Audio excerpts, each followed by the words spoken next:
Good evening and welcome back to another episode of The Longing, where today, once again, we're going to be continuing to read The Wind in the Willows by Kenneth Grahame.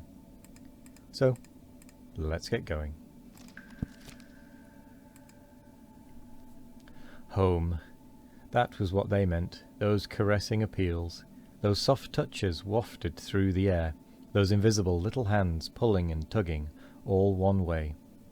Why, it must be quite close by him at that moment, his old home that he had hurriedly forsaken and never sought again, that day when he first found the river. And now it was sending out its scouts and its messengers to capture him and bring him in. Since his escape on that bright morning, he had hardly given it a thought. So absorbed had he been in his new life, in all its pleasures, its surprises, its fresh and captivating experiences.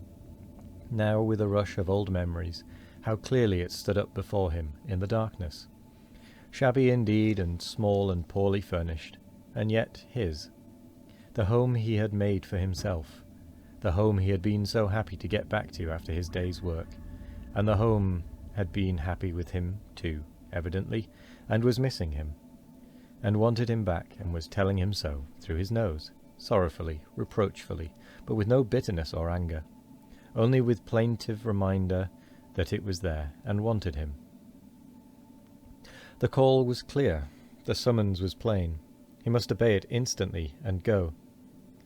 "Ratty," he called, full of joyful excitement. "Hold on. Come back. I want you, quick." "Oh, come along, Mole, do," replied the rat cheerfully, still plodding along. "Please stop, Ratty," pleaded the poor mole, in anguish of heart. "You don't understand. It's my home, my old home. I've just come across the smell of it, and it's close by here. Really quite close, and I must go to it. I must. Oh, come back, Ratty. Please come back." The rat was by this time very far ahead, too far to hear clearly what the mole was calling, too far to catch the sharp note of painful appeal in his voice, and was much taken up with the weather. For he too could smell something suspiciously like approaching snow. "Mole, we mustn't stop now, really," he called back. "We'll come for it tomorrow, whatever it is you've found. But I daren't stop now. It's late and the snow's coming on again, and I'm not sure of the way. And I want your nose, Mole, so come on quick, there's a good fellow." And the rat pressed forward on his way without waiting for an answer. Poor Mole stood alone in the road, his heart torn asunder, and a big sob gathering somewhere low down inside him, to leap up to the surface presently, he knew, in passionate escape. But even under such a test as this, his loyalty to his friend stood firm. Never for a moment did he dream of abandoning him. Meanwhile the wafts from his old home pleaded, whispered, conjured, and finally claimed him imperiously. He dared not tarry longer within their magic circle.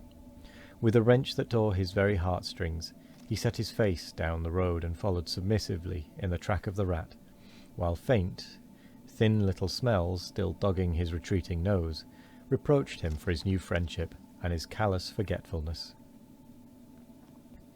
With an effort he caught up to the unsuspecting rat, who began chattering cheerfully about what they would do when they got back, and how jolly a fire of logs in the parlour would be, and what a supper he meant to eat, never noticing his companion's silence and distressful state of mind. At last, however, when they had gone some considerable way further, and were passing some tree stumps at the edge of a copse that bordered the road, he stopped and said kindly, "Look here, Mole, old chap, you seem dead tired. No talk left in you, and your feet dragging like lead. We'll sit down here for a minute and rest. The snow has held off so far, and the best part of our journey is over."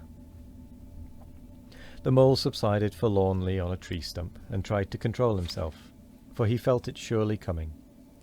The sob he had fought with so long refused to be beaten.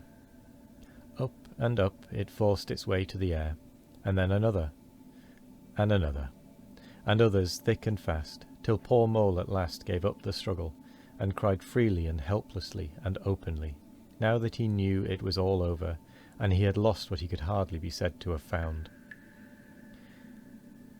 The rat, astonished and dismayed at the violence of Mole's paroxysm of grief, did not dare to speak for a while. At last he said, very quietly and sympathetically, "What is it, old fellow? Whatever can be the matter? Tell us your trouble and let me see what I can do." Poor Mole found it difficult to get any words out between the upheavals of his chest that followed, one upon another, so quickly, and held back speech, and choked it as it came. "I know it's a shabby, dingy little place," he sobbed forth at last, brokenly. "Not like your cosy quarters, or Toad's beautiful hall, or Badger's great house. But it was my own little home, and I was fond of it, and I went away and forgot all about it, and then I smelt it suddenly on the road when I called and you wouldn't listen, Rat, and everything came back to me with a rush, and I wanted it, oh dear, and when you wouldn't turn back, Ratty, and I had to leave it, though I was smelling it all the time, I thought my heart would break. We might have just gone and had one look at it, Ratty, only one look.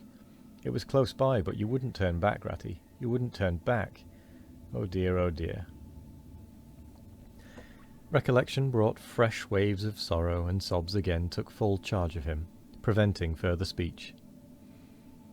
The rat stared straight in front of him, saying nothing, only patting Mole gently on the shoulder. After a time he muttered gloomily, "I see it all now. What a pig I have been. A pig, that's me. Just a pig, a plain pig." He waited till Mole's sobs became gradually less stormy and more rhythmical. He waited till at last sniffs were frequent and sobs only intermittent. Then he rose from his seat, and remarking carelessly, "Well, now we'd really better be getting on, old chap," set off up the road again over the toilsome way they had come. "Wherever are you going to, Ratty?" cried the tearful Mole, looking up in alarm.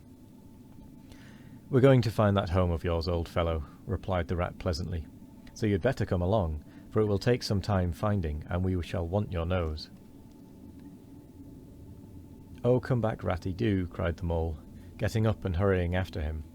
"It's no good, I tell you. It's too late and too dark, and the place is too far off, and the snow's coming, and I never meant to let you know I was feeling that way about it. It was all an accident and a mistake. And think of Riverbank, and your supper." "Hang Riverbank, and supper too," said the rat heartily. "I tell you, I'm going to find this place now, if I stay out all night. So cheer up, old chap, and take my arm. We'll very soon be back there again." Still snuffling, pleading, and reluctant, Mole suffered to himself to be dragged back along the road by his imperious companion, who, by a flow of cheerful talk and anecdote, endeavoured to beguile his spirits back and make the weary way seem shorter.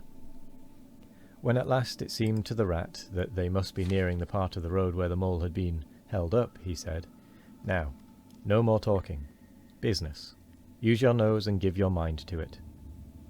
They moved on in silence for some little way, when suddenly the rat was conscious, through his arm, that was linked in Mole's, of a faint sort of electric thrill that was passing down that animal's body. Instantly he disengaged himself, fell back a pace, and waited, all attention. The signals were coming through. Mole stood a moment, rigid, while his uplifted nose, quivering slightly, felt the air. Then a short, quick run forward, a fault, a check, a try-back, and then a slow, steady, confident advance. The rat, much excited, kept close to his heels as the Mole, with something of an air of a sleepwalker, crossed a dry ditch, scrambled through a hedge, and nosed his way over a field, open and trackless and bare in the faint starlight. Suddenly, without giving warning, he dived, but the rat was on the alert and promptly followed him down the tunnel to which his unerring nose had faithfully led him. It was close and airless, and the earthy smell was strong, and it seemed a long time to Rat ere the passage ended, and he could stand erect and stretch and shake himself. The Mole struck a match, and by its light the rat saw that they were standing in an open space, neatly swept and sanded underfoot, and directly facing them was Mole's little front door, with Mole End painted in Gothic lettering over the bell pull at the side. And with that, we come to the end of the episode. So I will say thank you very much for joining me today. I hope you all have a wonderful morning, evening, afternoon or night. No matter what time of day it is, I hope you all have a wonderful one of it. And as always, we will be back tomorrow for more of The Longing. Goodbye.